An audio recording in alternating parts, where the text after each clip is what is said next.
Welcome to another episode. I am V, and this is the Sussex set. We're moving into autumn, girl, and I guess I just better come on off summer break because the Queen is sure enough dead, and big changes are afoot in the British monarchy. Now, thankfully, those changes don't really impact Harry and Meghan a whole lot, but those changes are underway no less. Now, I kid you not, I had recorded a podcast while the Sussexes were in Germany. I definitely wanted to document their trip because I thought it was so successful. And then the Queen died. So a lot of what I was speaking about in that episode just became completely irrelevant. So I had to start over. So a couple of days passed, and I kind of wanted to get a lay of the land of just dynamics because we know how important that is when we're talking about the Sussexes, especially in the context of the royal family. And not only were they in the UK at the time of the Queen's passing, they were in England. And as far as I knew, getting ready to go back to America. But that changed, and so now they're stuck there for at least 2 weeks until the Queen is buried. And so I wanted to let some time pass just to kind of see what all would happen, because I know when the Queen dies, there's so many different events that take place between her death and her burial. And given that Harry and Meghan were there, that we would see them periodically.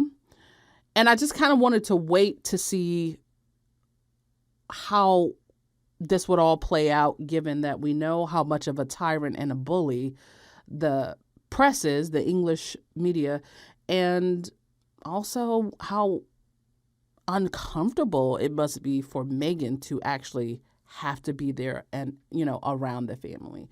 And then also to still be subjected to the bullying of the press. And one thing we know about Meghan, she's not going to abandon Harry, just like Harry's not going to abandon her. So she's there because Harry's not going to leave. But then we also know about the family that the entire time Meghan has been in the family has worked in tandem with the press to take every opportunity, including, but certainly not limited to, the death of a family member, whether that be Philip or in this case the Queen, to try to make Meghan or Harry or the both of them look bad by comparison to them. Did we see some of that? Yes, but mostly it was by the press, not necessarily the family, at least not publicly. We saw a little bit of it though when it came to that walkabout with the Cambridges and the Sussexes. So for that reason, I'm glad I waited. But now we have to talk about the things. So Harry and Meghan were on this fabulous tour. They went to Germany, Dusseldorf, to, kick off 1 year until the Invictus Games in 2023. Meghan, obviously, right, looking amazing, connecting with the crowd. They did a mini walkabout before Harry made his speech. Everything was great. Before that, we saw the Sussexes in Manchester for the One Young World Summit. And Meghan, we know, has been involved with that summit since 2014, and she finally got to invite Harry into that world, if you will. And I thought that was lovely. In the same way that Harry has invited Meghan into his world, the Invictus Games world and the things that he has going on, that he founded before they met each other. Meghan, obviously, looking amazing again in red, giving a speech, a brilliant public speaker. And then, of course, the last thing they were going to do was to attend the Well Child Awards, which they haven't done for a couple of years. Meghan has been pregnant. They've been in America, and the pandemic has happened.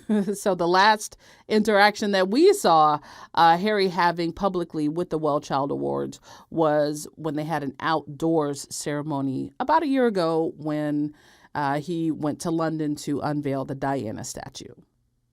This time, since everybody's back outside, they were going to go to just the awards. Really was looking forward to that. But again, the Queen died. So everything stops when that happens because she's a head of state, she's the Queen, and this funeral and mourning process that they've been planning since the 60s gets underway. So the Well Child Awards, I believe, was even canceled. Somebody correct me if I'm wrong. I believe it was canceled. Among many, many, many other things that were canceled that day and have been canceled. I think you guys can't watch comedy. So many different things were just stopped. I've never seen anything like that before, but hey, I guess that's normal. So I was going to talk about a little bit because, the Cambridges are trying really hard to somehow get up their popularity in America. Like, we're their subjects. We're not. We don't care about the monarchy. Not for real. Yeah, the news is playing it, but it's only because the Queen has been the Queen for so long. So I think it's more curiosity than anything, but people are complaining about that.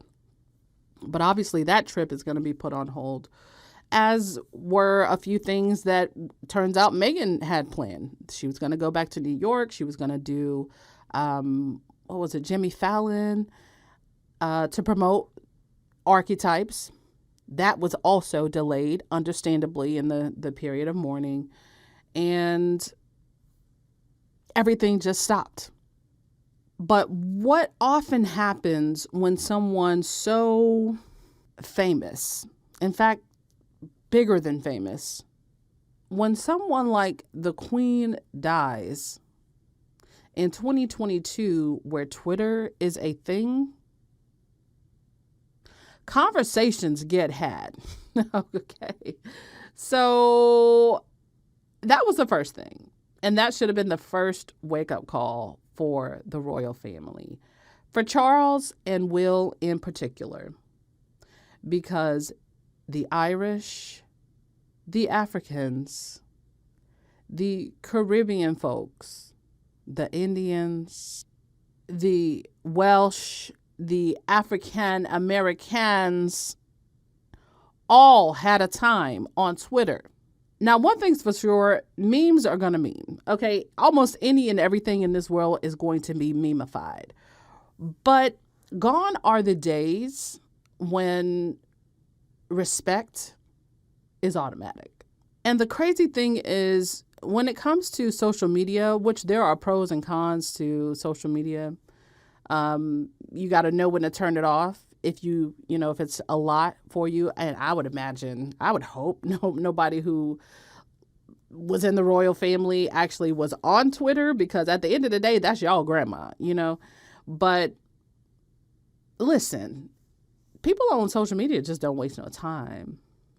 And then this speaks to the same conversation that was being had when Will and Kate went to Jamaica, Belize, Antigua, was it?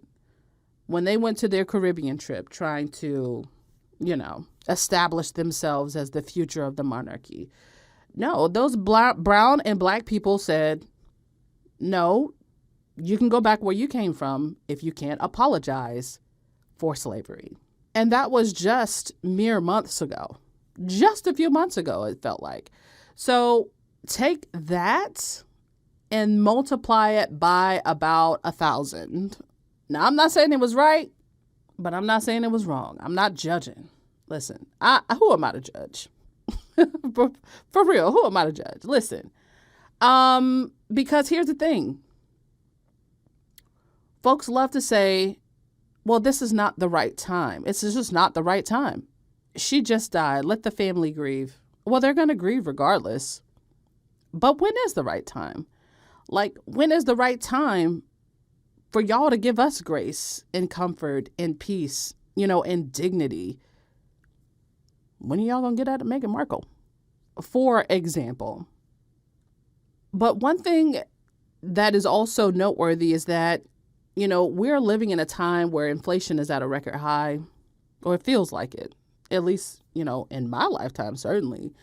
We're, at least over here in America, we're just coming down off of insane gas prices, which I feel like was felt the world over.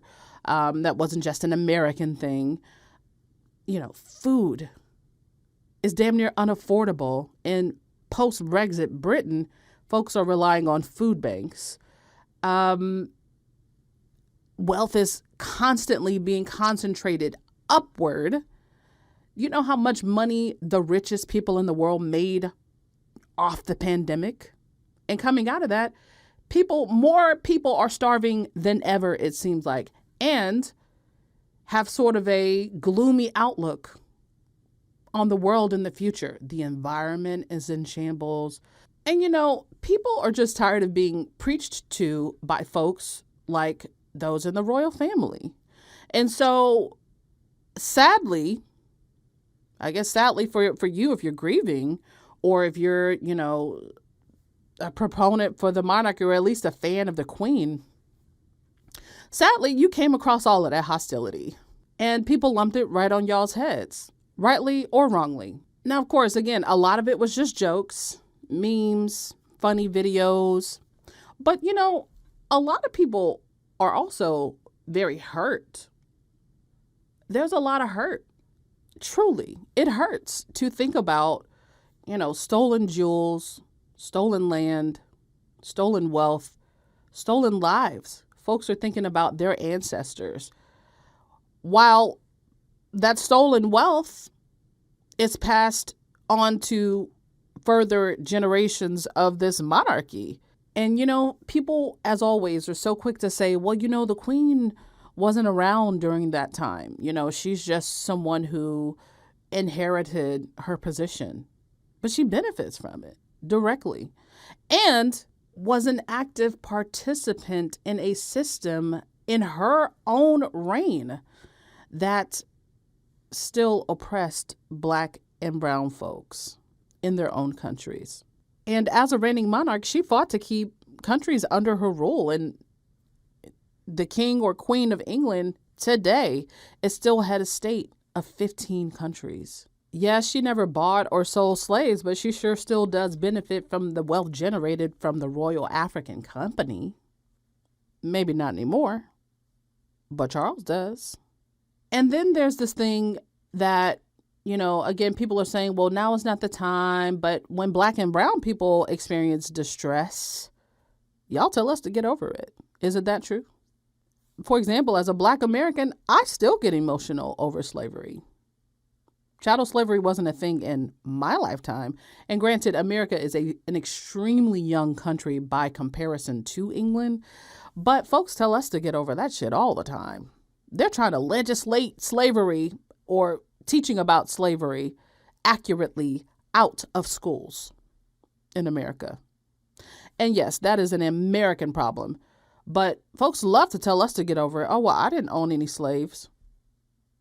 There are companies in America right now today that were started with slave capital, money generated from slavery in the South. Right now today, Aetna is one of them, the insurance company, alive and well. Folks love to tell us to get over it. But African Americans don't benefit from any of that. It's a similar type of thing. So, and I think some countries are going to have some real conversations about that, because we're not going to let you forget. Folks are just not going to let you forget, especially in moments like this, when the conversation just almost spontaneously happens because everybody is thinking about it. As for my personal reaction, at least initially, I immediately thought, Charles, he is in for a very rough ride, because social media is easily dismissed as like childish humor and just fodder. But to do that would be a mistake, especially by the royal family. In fact, what I see on social media between the Queen's death and now is the reaction from the world. Like, to an extent, we're all in our echo chambers. And so in our own countries, yeah, our reaction is almost through the lens of whatever nationality you're. But with social media, everyone from everywhere is in the same place, having the same conversation. And outside of loyalists, monarchy, royalists, and fans of the Queen and the royal family, the conversation being had was brutal. And I think the royal family will ignore that at their peril. When Philip died, they should have been paying attention. Like, there was so little empathy there. They should have known that something similar was coming with the Queen. And really, to be honest, by this point in her life, she was already, the Queen really didn't even live 2 years after Philip died. But by this point, it's like the life has been lived. And so people were going to react how they were going to react anyway. But like, they didn't try to build up any goodwill between then and now. Again, maybe it was a foregone conclusion. It was just, but the royal family doesn't think like that. They think that they cannot fail. And that's a mistake because people's memory is really long. Now let's talk just a moment about this word empathy. Empathy is so common these days. It doesn't seem like it if you look at certain things, but I think the younger generation, they're so naturally empathic. They view the world through that lens. And yes, the world is just really tough out there. But I feel like the younger generation has more compassion for one another than like even me when I was younger or like my generation. There's less emphasis on like being a certain type of man, being a certain type of woman, and having compassion for your fellow human being, right? Trying to see the world a little bit more through someone else's eyes, being more accepting of people who are unlike you. EQ is truly the currency of today's world. But when I saw that there was basically zero empathy toward the royal family outside of their loyalists, I said, Elizabeth has a problem. Because instead of empathy, there was utter apathy. And it's crazy because it seems like there were just people who were waiting for this moment. For a moment like this, it's not funny, but they could not wait to throw that same apathy back into the faces of the royal family. Now, again, to what extent they paid attention, I do not know. I do not care. But I know the tabloids have. I've seen a couple of articles about certain people's reactions and, oh, I can't believe this person is a journalist tweeting this type of thing about our queen. Oh, somebody paying attention. It's just not the royal family. But straight up, people are showing that they are and have been resentful toward the royal family for a very long time. Like, how dare they expect Black and brown descendants of the people that they slaughtered and maimed and subjugated to be sad that the figurehead of the institution that violated them died peacefully in her bed? Like, be fucking for real. Like, for real. For real. Because she's somebody's grandma, but she ain't our grandma. And I will say this, I do feel bad for Harry. I feel bad for Meghan. I feel like they had a genuine love and admiration for the queen. Like, I won't even say the queen. I will say the woman, the person, not the title, but the person, whoever she was. I didn't know her, but Harry knew her as various things, commander-in-chief, but he also knew her as grandmother. And I believe she had a genuine affection for Meghan as well.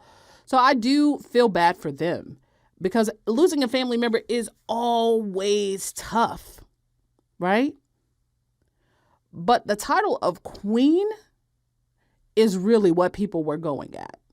Queen and all that entails, right? So she's Harry's grandma, but she ain't my grandma. She was a colonizer. Literally. The face of a literal white supremacist institution. the most well-known white supremacist institution, one of the biggest empires the world has ever known.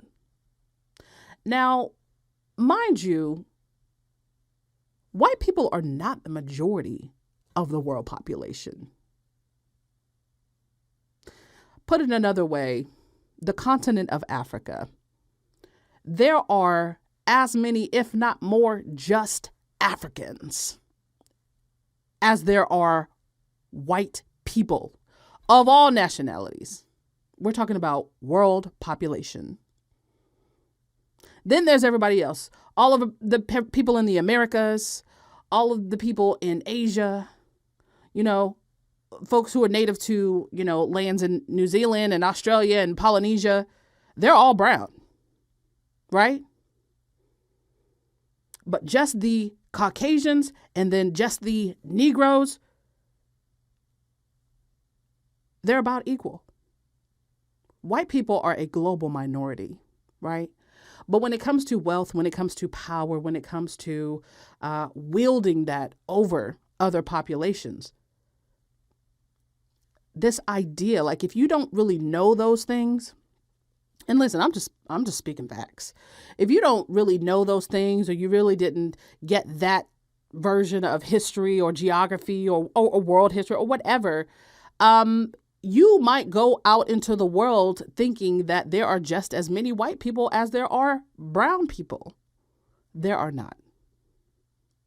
But they control the narrative because of things like monarchies. Whereas when it comes to the European monarchies, England is it. She's that girl, if you will. But not really in a good way when it comes to people who look like me. Me, an African American who speaks English because of the fucking slave trade. So the girls let them have it. People refuse to romanticize her reign. That's for the royalists to do, But how can you expect the rest of the world to hang its head and mourn a lady who lived a life of complete privilege just because she was born into a certain family? Like every stitch of her wealth was completely unearned, subsidized, and or inherited. Meanwhile, in post-Brexit Britain, again, some people are surviving off of food banks, which, by the way, on the date of the Queen's funeral, the 19th, are going to be closed. The days of the world coming to a stop just to feel bad for rich white people are done. What did we do? We carried on. We sure did. We carried on right with the shenanigans. And again, let me reemphasize, it's always sad losing a family member, no matter who they are. But the Queen was not a family member to the masses. They may have called her a, quote, spiritual grandmother, but very few people knew her personally compared to those who felt that they did. And to be honest, that's the biggest hoodwink of the British monarchy, is that they had this sweet-looking little old lady who they could say, listen, she's harmless. She's harmless. She makes a profit while y'all are starving. But the image of it, it's hard to be mad at a 90-something-year-old lady. I won't say be mad, but like to have ill feelings toward or, apathy toward. At the end of the day, it's easy to punch up just because at the end of the day, she has her choice of palaces to die in. Okay. Clearly she's fine. She was always going to be fine. But this is where Charles is going to have an issue. See, because the sweet little old lady been put to rest. Charles, things are going to be a little bit different. And like I said to somebody on Twitter, Diana Hive is about to come into his own. Because Diana been having a resurgence as of late. Have you noticed? But the presence of Camilla on the throne, which, by the way, in this last week or so since, or a couple of days since, Charles has now been doing duties as a king and we've been seeing Camilla in the background. She looks half embarrassed by that man. I gotta say, to me, no sympathy for Camilla. You know what I'm saying? But As for the two of them, I have never been more reminded of the Panorama interview that Diana gave, where she said, "This man is not fit to be king.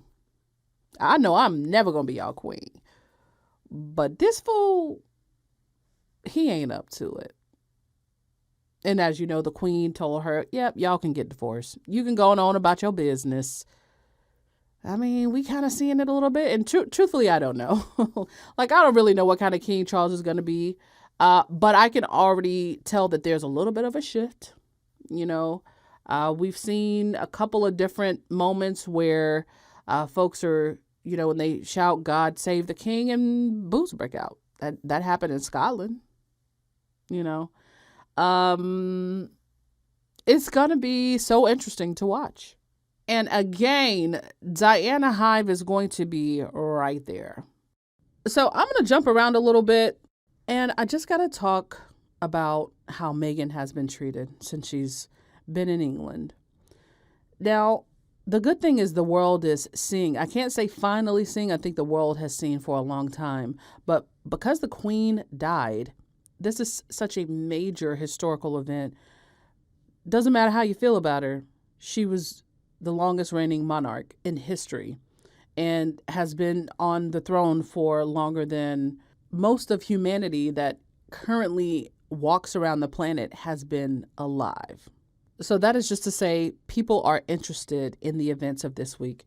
As I watch it, I constantly ask myself, what is the purpose of all of this? It just seems so antiquated to me. But that ain't my culture. That ain't, that's not my history. And then people are going to be curious. I know a lot of folks are like, a lot of Americans are like, why are you even showing us that? But a lot of Americans are genuinely curious. And then, of course, you got people who want to look on because of the Harry and Meghan factor.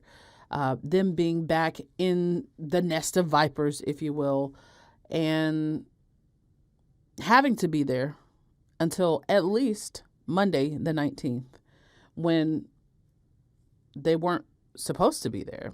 They didn't plan on being there. So everybody is paying attention for whatever their reasons are. And a funny little thing happened while Meghan was out with the family doing things that the family does alongside her husband. Those who didn't start to see what Meghan is doing are now focused on what Meghan is doing because of how poorly that country is treating her. And mostly by country, I speak about the tabloids because they tend to speak for the country, even though folks will say, "Oh, I don't read that crap." Well, it's like they have a megaphone.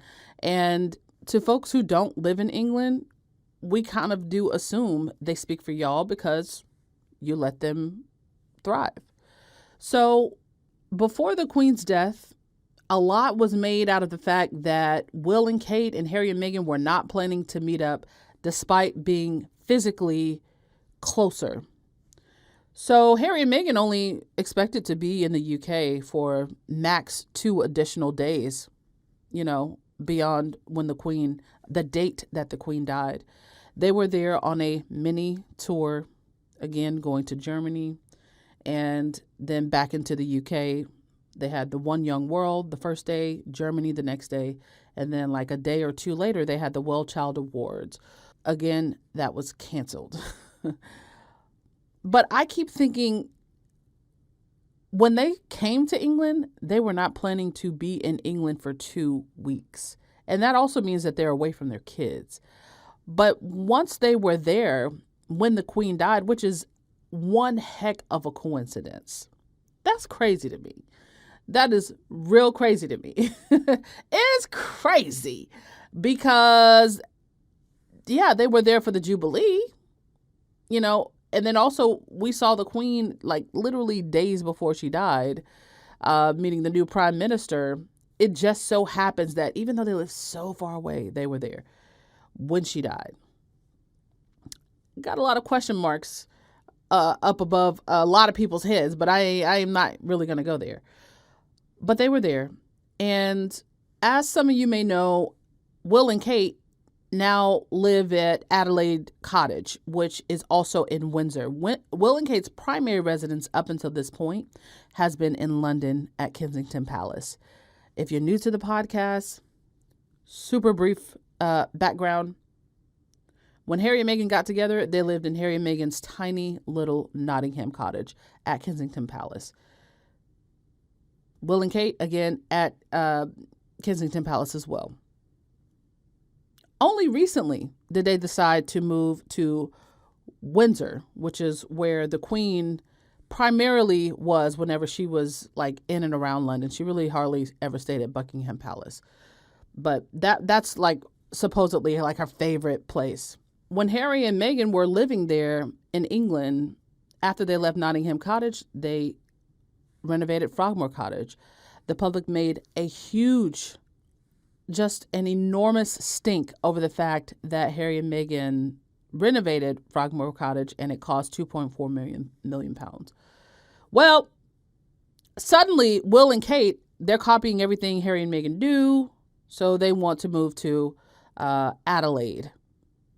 It's been put in the papers that they just want their kids to go to the same school and they want something a little bit more intimate, even though that is their fourth home, all, maintained by the taxpayers. And it, like Frogmore Cottage, is located in the private park in Windsor that is basically only accessible by the royal household. Harry and Meghan, although their primary residence is California, have maintained Frogmore Cottage, paying a monthly rent of about £10,000 per month. And Harry and Meghan also paid back the $2.4 million, which, again, that is crazy because nobody else has ever paid into the sovereign grant. But Harry and Meghan did. Harry with his non-white wife, they did.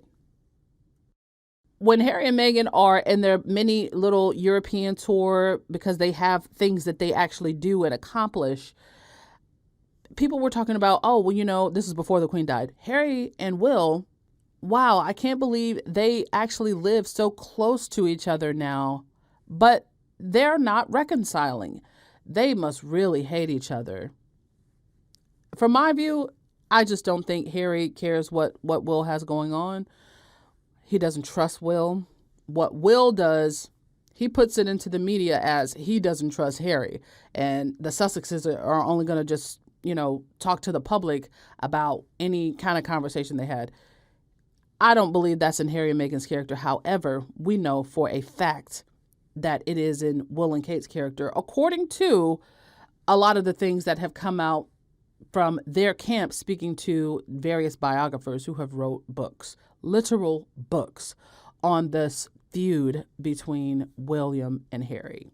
Just days before the Queen died, William and Kate were pictured gleefully taking their kids off to school, to their new school in their uniforms. And, it's a pretty common thing to see royals taking their kids to school, especially if it's like the first day, and doing photo calls for the press.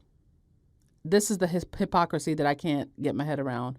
Meghan literally just said in the cut that she did not want that kind of life for her kids. In the cut, that cut piece, it's brilliant. I swear to God, before the Queen died, I was making a podcast about it. And I'm still going to talk about it, just not in this podcast.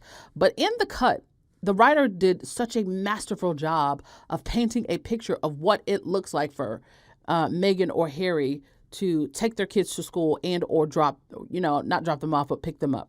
But Meghan said in that piece, she didn't feel right about walking up to a school with her kids and giving photo opportunities to journalists that call her child the N-word. Just a couple of days after Archie was born, he was called a chimpanzee, or compared to a chimpanzee.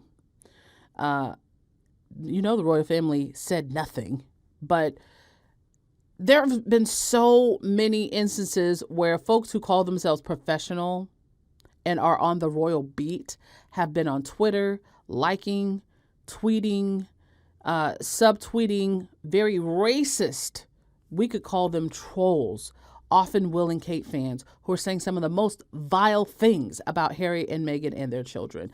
These same people are the ones who would be making money off of photos of her taking her child to school. And she said, that's not my cup of tea. I'm gut. Well, what she does, she picks up her child, her and her security, and they talk about their day when they get in the car, out of the prying eye of any and everybody, because that's what they want, is privacy. Now, you might say, oh, well, how private can it be? If Meghan wants to invite you into a glimpse of what that is by doing an article and allowing the journalist to write about it, that's her choice. But she doesn't need to be obligated to do that just because some finger-wagging middle-aged white woman says, well, we pay for you. We deserve to see your children. No, you don't. But honestly, I was really happy about the fact that William and Harry, they don't have to engage. If you were Harry, would you engage with your brother, even though he called your wife a bloody woman, a sociopath, a narcissist, a bully? Did we forget about the entire investigation? Supposed investigation into Meghan being a bully that was revealed right before the Oprah interview? Girl, I wouldn't talk to him either. And to be honest, I was living for the fact that Harry was not paying them dust. I was living for the fact that Will and Kate have not met Lily. We don't know whether they have or haven't at this point, because the kids may be there, but they also may still be in California, girl, because we don't know. But I was living for the fact that Harry has just decided, listen, I came here to do what I came to do. I'm paying rent where I'm laying my head. And then I'm going to go back to where I live in America. But the Queen died. And in addition to the press spinning it as, oh, William doesn't trust Harry, they were also spinning it, as they always do, as Harry needs to apologize to William and not the other way around. That demonstrates to me that no matter what they do, Harry and Meghan are never going to be in a winning position when the Cambridges have press like that, where the aggressor is consistently portrayed as the victim. Remember, Meghan made Kate cry, and the press pumped that story for 3 years until Meghan finally told the truth on Oprah, that the opposite actually happened. And the palace didn't rebut it. They said recollections may vary, but they didn't rebut that because they know they couldn't. Meghan said, I got the receipts. She wrote me a letter. And that's just one example. But they're there in England. And once the Queen died, we saw the press immediately go into spin mode again. Initially, after it was reported that the Queen was ill and under medical supervision and quote unquote comfortable, when I saw that, girl, I knew. But once it was reported that the Queen was basically nearing the end, Anne was there. We knew Charles was there. Then there were reports that the Queen's children, like I guess the rest of her children, were en route to Scotland. And then there was the news that William was also en route to Scotland. But first it was Will and Kate, if I remember correctly. Then it was Harry, or Harry and Meghan. And then it was, no, they're not going to go with their wives. And then it was Meghan demanded to go, but she was made to stay back. Kate chose to stay back because, she's taking care of the kids. This was on the BBC.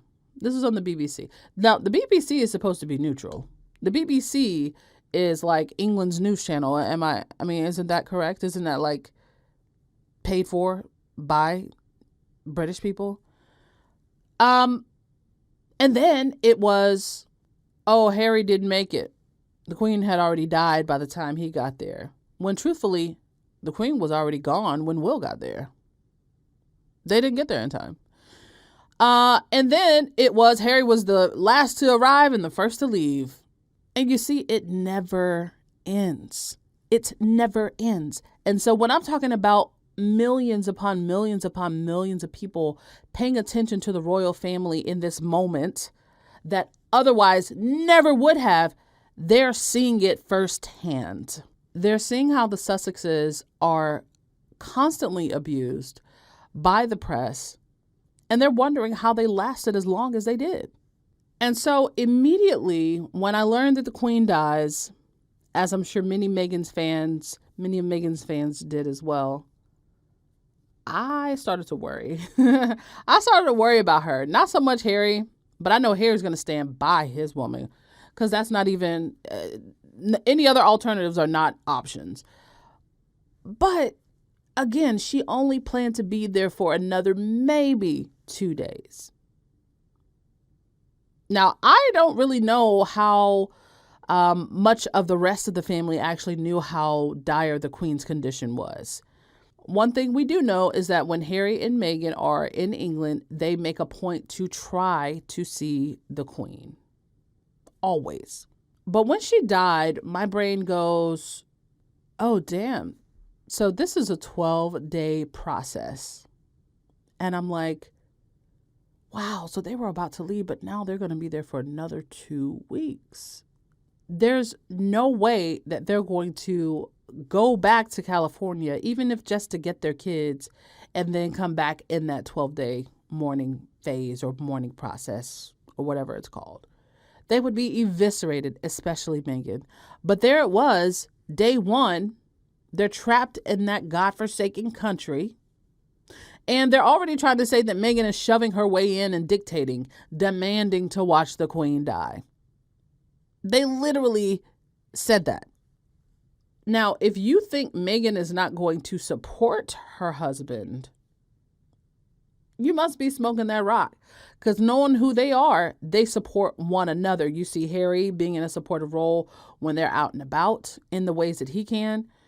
But Harry probably wanted his wife to accompany him to Scotland. He's being told that his grandmother is at the end of her life. But to me, it was the way that they so quickly pivoted to Meghan and pointed to her and say, you are the bad guy. Like, how dare you think that you can come into our inner sanctum as the Queen is passing away? How dare you think that you can be on the same property in the same country as the Queen is passing away? And to be honest, they only asked Harry because he was there. And they know how bad it would have looked had they not. Now, granted, it would have been pretty hard to get there in time if he wasn't in the country. But, like, they weren't keeping him aware of the Queen's health or her decline. Charles knew. Charles had stayed in a property near where the Queen was. He was there for days, he and Camilla, expecting the news. Princess Anne was also there. But it wasn't long after the Queen died that the press again pivoted to Meghan, pivoted to Harry, but especially Meghan, and said, you are the reason for this. The lady was 96. You are the reason for this. You have caused the Queen so much heartache. And then they proceed to use Meghan as a punching bag. Now, let me tell you this. When Meghan, the Duchess of Sussex, is the main story on the day that the Queen dies, y'all don't think y'all got a problem? Y'all don't think y'all are lacking in relevance? When Meghan, like the black lady from America, when she's the number one story and not the Queen, they said things like Meghan was admonished and the family was incredulous. Charles told Meghan to stay back. And essentially the tabloids used this world event of the Queen dying as an opportunity to finally bludgeon Meghan's image. Now, they have been doing this since she joined the royal family, since before she joined the royal family. But because this event was so big, they wanted to, for lack of a better phrase, finish her. I am still of the belief that whoever is behind the tabloids, like whoever these nameless, faceless, well, they're not nameless, but they're powerful. They're generally faceless, right? Because the tabloids put out faces like Dan Wooten, Camilla Tominey, Piers Morgan. But like the financiers, they want to put Meghan away. And I feel like they work in tandem with the royal family. They wanted to put this woman away. Because after all, when will they ever get another opportunity like this to hammer her into the ground when the eyes of the world are on her? They have the perfect opportunity to make her look like the big bad villain that killed the queen. And now if you're Meghan and you felt like you literally ran for your life from these same type of people, entities, but here you are kind of stuck because you will support your husband. He lost his grandmother after all. But now you're target number one suddenly again. How are you not triggered if you're Meghan or if you're in that situation? And then add to that the very real security concerns. They still get racist death threats. They still have people telling them that they ruined the royal family. You don't know who has anything in their hands on these walkabouts. You were already told that you can't pay for your own security. And the royal family certainly won't help you pay for your own security. Do you know what I'm saying? So how are you not triggered? And then be made to go on a walkabout, ride in the same car with Will and Kate, whose chief of staff, Jason Knopf, gave evidence. Let me remind the girls, gave evidence in favor of the Daily Mail in Meghan's lawsuit against them. This man literally gave testimony. And he still works for the Cambridges in their Earthshit prize.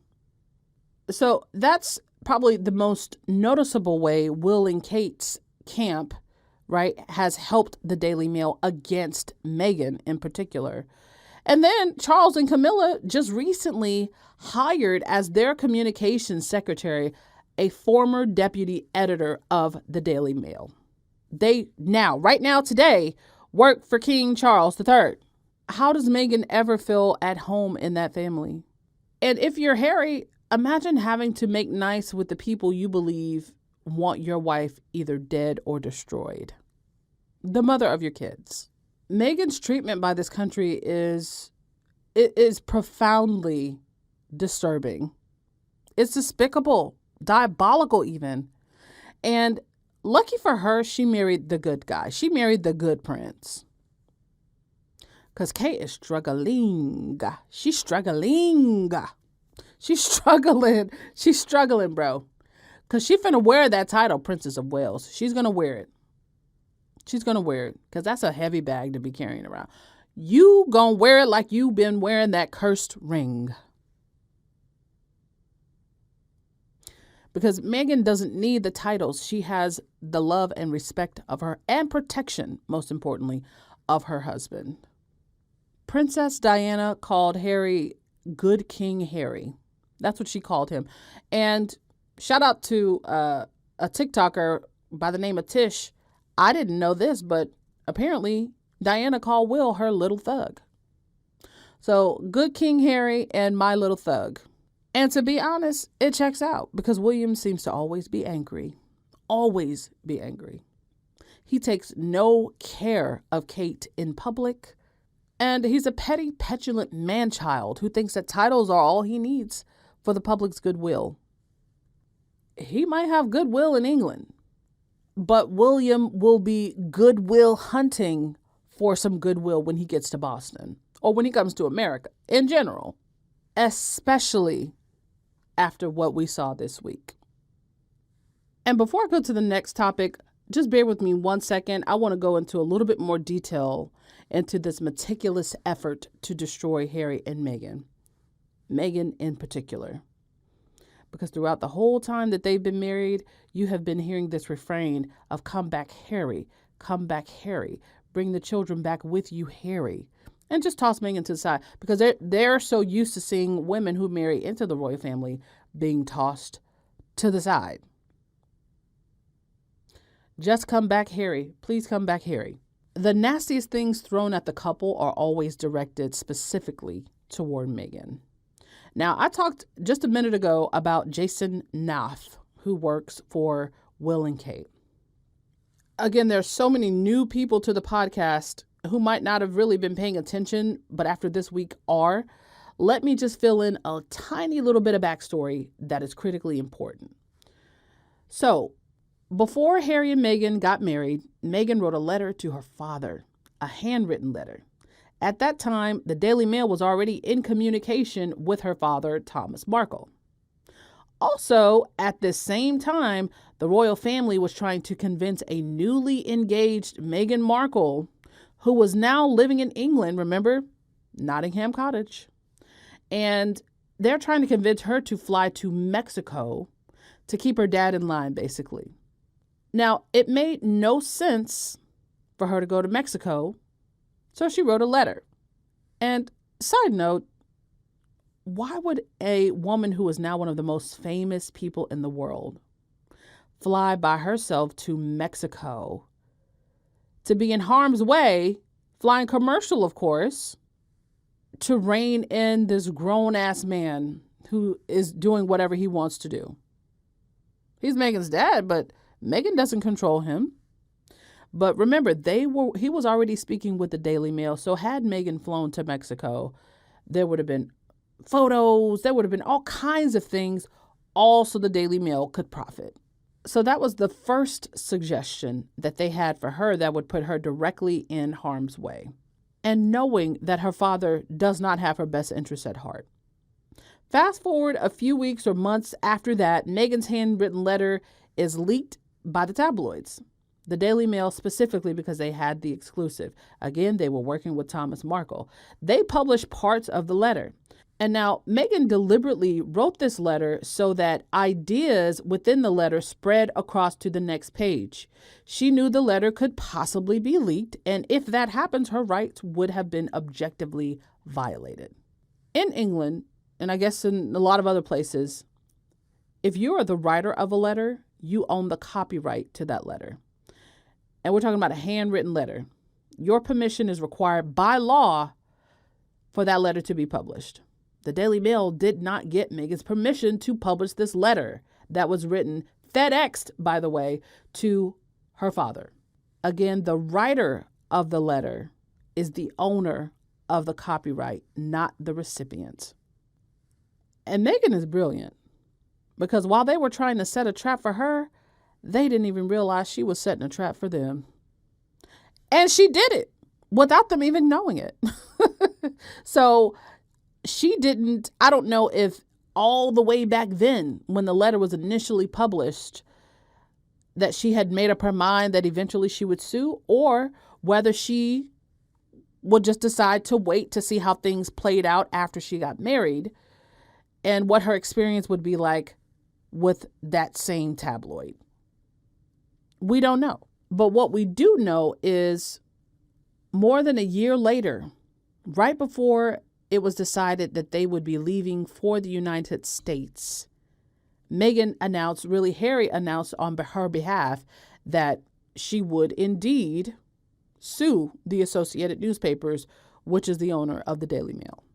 And so as Meghan put it, the events leading up to the lawsuit started before Meghan was married. By the time she won the lawsuit, Meghan had 2 kids.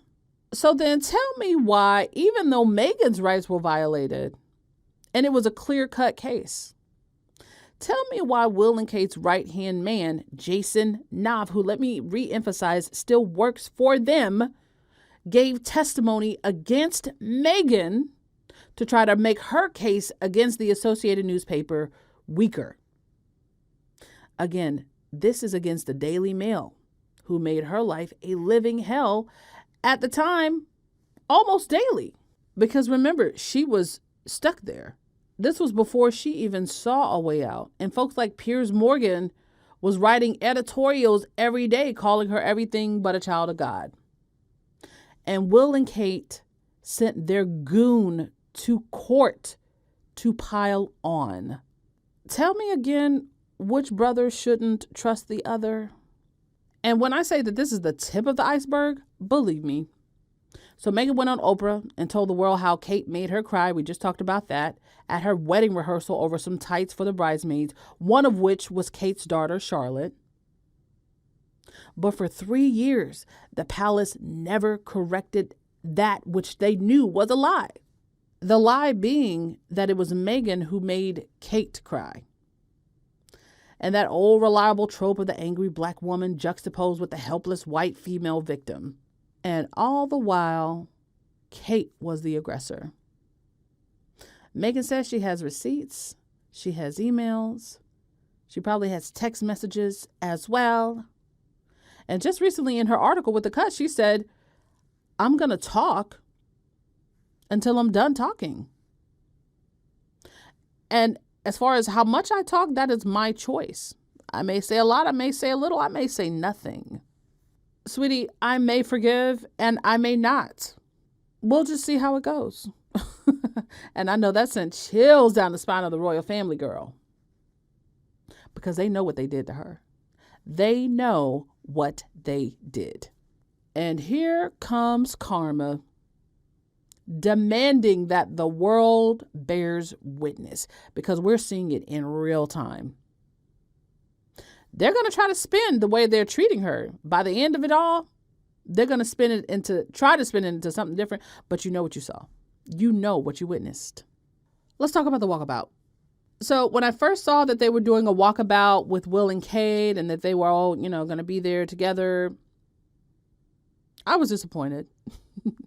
I'm always disappointed to see Will and Kate, to be honest, because they add nothing. They add nothing. And you know that they're riding off of the Sussex popularity. And that just goes to show you how strong the Sussexes' popularity actually is, how authentic they are, and how they connect to people that after badgering them for 3 years, you have not been able to take their place as the most popular royals, especially with the young crowd. Now, among monarchists, obviously Will and Kate are winning that every day. But girl, who else is a monarchist besides folks in England? Really, for the most part. Always disappointed to see Will and Kate because I know they're trying to ride off of the Sussexes. However, I totally understood why they were all out there. But also, as a fan, very disappointed, not in Harry and Meghan, but just in general, because, again, up until this point, the Queen literally had to die before y'all were even in the same vicinity. And, I feel like the Sussexes were almost like forced into that situation. They could have said no, but what would that look like? They don't want to spend time with the family. The royal family is going to take it straight to the tabloids and say, well, we told them that they can come and they didn't want to come. Does Meghan hate the Queen? So it's like they're in a lose-lose situation. And I'm sure Harry probably does want to connect with the public on some level. But that's probably triggering as well for him. Because the last time he actually really did that, maybe with Margaret, I don't know, but certainly the most crystallized in his mind is probably when his mom died. He was a little boy. But now he's with his wife, but he has all these other concerns about, like, their security. So they do it anyway, which I would expect nothing less of them. They know that there are a lot of young people who admire them and would love to see them. And we saw that. Their genuineness just comes across. A couple of my favorite moments or photos, if you will, was when Meghan and the 14-year-old girl embraced and had that sort of lingering hug. That was just the sweetest thing. And then there's a TikTok that I saw of the lady who was standing next to the little girl recording. I don't want to say little girl, the teen recording. And what I find striking is, because you can actually see Meghan's face and expressions, what I find striking is you could tell that or at least it seems like when she's going to, when she takes flowers to someone else in the middle area and then she goes back to where the barricades were, where the people were, there's this look on her face of like uncertainty. Am I going to come across someone who's going to be cold to me because of all the things that they've read? Or am I going to come across someone like Amelga, who was the young lady that asked, can I give you a hug? But that was such a sweet moment. And I think for the most part, the average person does not have a bad thing to say to Harry or Meghan. But the environment has been so toxic in the British press against Meghan that you just never know. So the whole time she was out there, she had this look of just anxiety and almost worry on her face, which is totally understandable, but I hated to see that. I really hated to see that. And then add to the fact that you have to be out there with two people that don't have your best interest.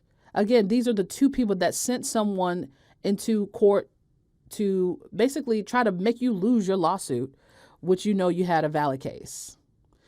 You don't think people let Meghan know what has been said about her? When different people are writing different things about the battle of the brothers and all of that. They called her some really wild names, bro. And then she's having to sort of make nice. But notice that Meghan did not interact with them. She didn't talk to them. When they got out of the car, Meghan was on one end, Kate was on the other end, right? The boys were in the middle. And I didn't see a whole lot of video, but from the little clips and or photos that I saw, it seemed very surface. And then they went straight to the people. Then when they got in the car, we don't know what the conversation was in the car, if there was conversation at all. But, they got back into the car. Again, Harry escorted his wife to her side, got into his car. Got in on his side of the car. But just in general, the walkabout, it's just one of those things, man. And then I also feel like that was when Will and Kate really wanted to debut their titles. I've seen a couple people mention that or talk about that. I think so too, because they had changed their bio like 2 separate times already. And then when Charles made the speech about, what he hopes for his family going forward, he referred to them as the Prince and Princess of Wales. They wanted that to be their big moment. But somebody somewhere said, you better call Harry because he's going with you. That's what it felt like to me. And so she didn't have her moment. And anytime you put Will and Kate next to Harry and Meghan are going to shine. And they're going to draw a comparison to the duds who do nothing but try to emulate, but they fall flat every time. Other moments I loved the little interaction with the boy that had the sunflowers. There's a great photo of Harry with a little dog, I think like a golden retriever, a lab, who was lying on the ground, and Harry has his head in his hands, and the dog is looking up at him. I thought that was just so sweet. Harry loves dogs, apparently. I wonder if Harry even had any pets before he dated Meghan. That's crazy. But they have a lot of them now. They got 3 dogs now. Those types of things, they're just so photogenic, but they're not posing. They're just being genuine, And then, of course, there was the moment that a lot of folks were talking about where Meghan was shaking hands, and there's this one lady who just doesn't bother to shake her hand, doesn't look at her. And then when Meghan continues to walk, as she's doing her thing, the lady kind of smirks and laughs. Like, can I just say, girl, you look so stupid. You look so stupid. You are not stopping Meghan's bag. Meghan is not even thinking about you 5 minutes after she passes you, 5 seconds after she passes you. And as I saw someone else say on TikTok, Meghan pretty much gave her that same energy. You're not stopping this. You just make yourself look stupid, right? And now her face is all over the place. But, somebody said something about, well, I don't know why you're such a, how you can be a fan and you've retweeted a negative thing about Meghan. Let me tell you something. People need to see that. People need to see what the tabloids have done to try to poison people's opinions of Meghan. That woman don't know Meghan from Adam. You don't know anything about her. This is your one opportunity to find out a little bit more. And maybe you can determine right there in that moment whether you think she's a good person or not, instead of relying on the Daily Mail and all this and that, unless you're just a racist piece of shit. But people need to see that England is an environment of toxicity, especially when it comes to monarchists and royalists. Because Meghan showed up. Meghan didn't do anything wrong in any of the interactions that she had. But folks need to see how nasty people are toward her for no reason. And if you are English, you should be embarrassed. I would be embarrassed by that lady. Folks need to see what she ran away from. Imagine if she still lived there. For the past 2.5 years, she lived there and the tabloids did nothing but hammer her over the head day after day after day after day with no signs of stopping. She would be getting more than what that lady gave her. Everywhere she goes, people would be saying things to her, nasty things to her. You know, the Daily Mail was talking about, oh, well, who's going to throw tomatoes this time? Or who's going to throw tomatoes? Oh, well, do you think Harry and Meghan will be booed when they come back? They want her to experience that. And she said no to that. But I think people need to see it because a lot of folks don't believe it. They think Harry and Meghan fans are just, a little bit fanatical and overreactive. No, sir. No, ma'am. Meghan was and will always be in harm's way in that country. And, Meghan can go anywhere. She was just in Germany. Got the welcome that she deserved. Harry and Meghan did for the Invictus Games.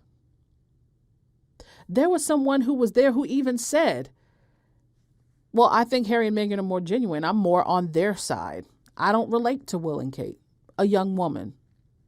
But just the day before in Manchester, what did you see?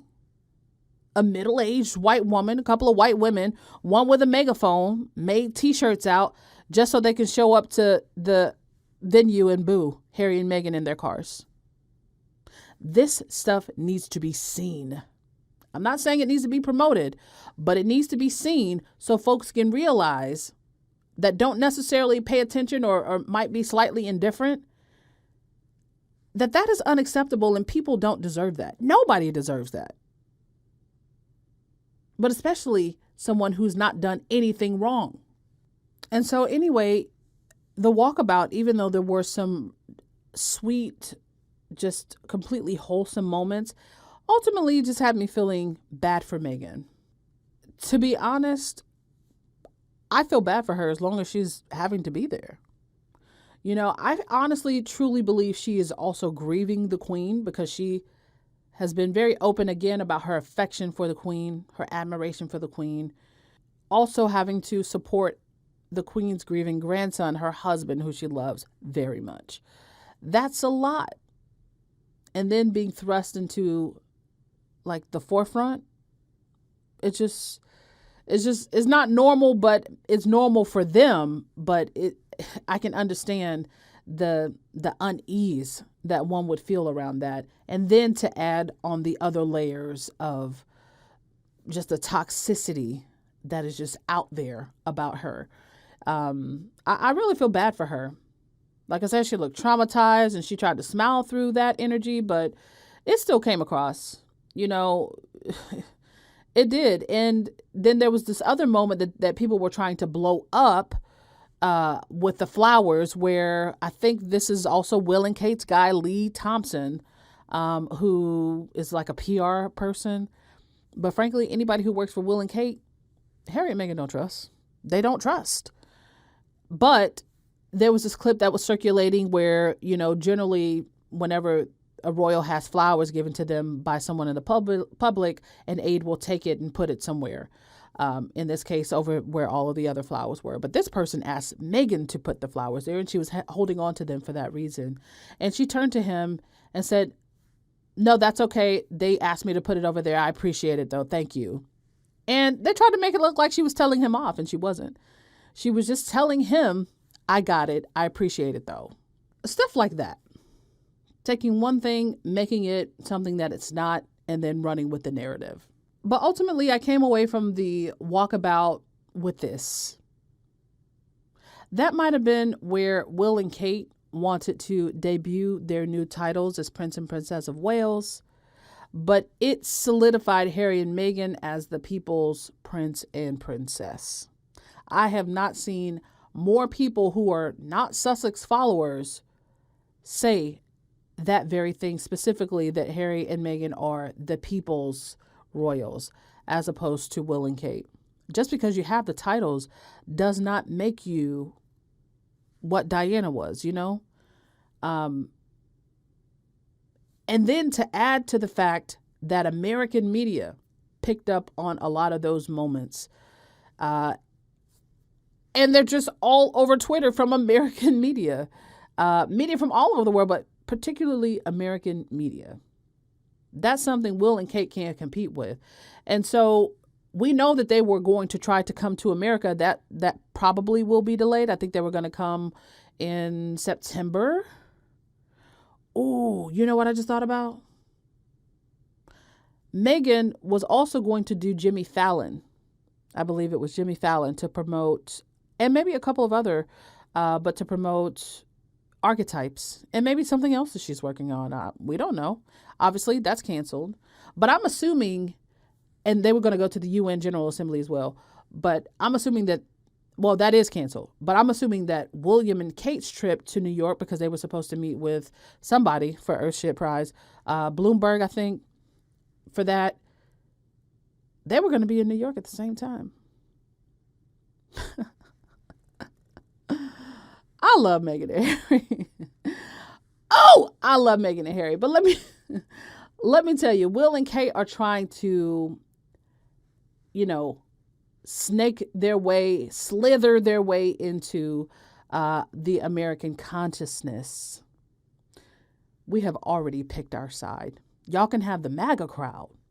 Matter of fact, y'all probably already got them. But the thing is, they don't really care about royals over here.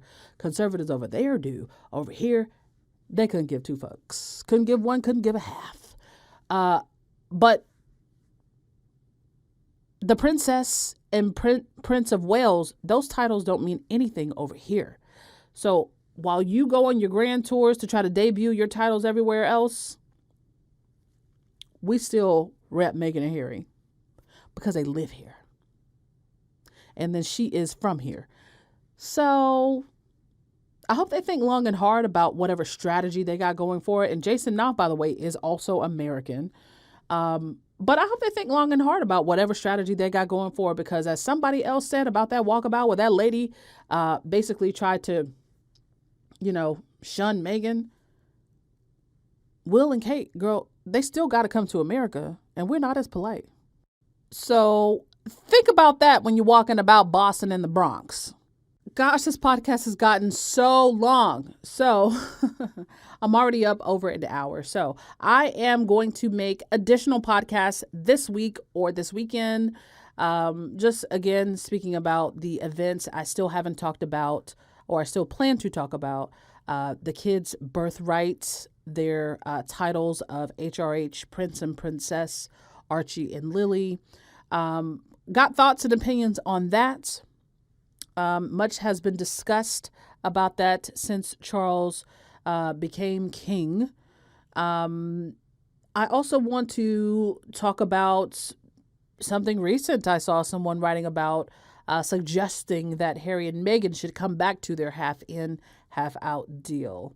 Well, not a deal, but they offered, and that was rejected. But suddenly it appears that the royal family realizes how much they need Harry and Meghan. So a lot of the pro-royalist writers are, or at least one main one, suggesting that that is something that Harry should consider, which is wild.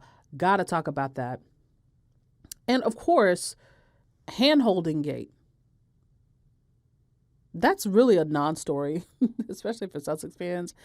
But how are y'all really smoking crack though? Because these people have been holding hands. They held hands at their wedding. These people have been holding hands since they became a couple. Why y'all mad now? It's the insanity of it all for me. So I still want to talk about that. And of course, a few other things that I'm sure will transpire between now and the next time I get to record in a couple of days. So I want to go ahead and put this one up. But hey, before I do get up out of here on this one, I want to hear you guys' thoughts though, man. If you're able to record a voice memo, tell me, given that we have seen Harry and Meghan thrust back into this royal chaos, what has been your biggest takeaway from the last week and a half that they've been there? And what do you want to see them doing going forward? Send me a voice memo to my email that I use for the podcast, sussexsquad@gmail.com. And I want to hear your thoughts, and I'll include them in the next podcast. But as always, of course, you can find me on all the places. You can find me on Twitter @Meghan Mood, on Instagram @Sussexes, TikTok, Patreon, all the places. And of course, you can find me on YouTube.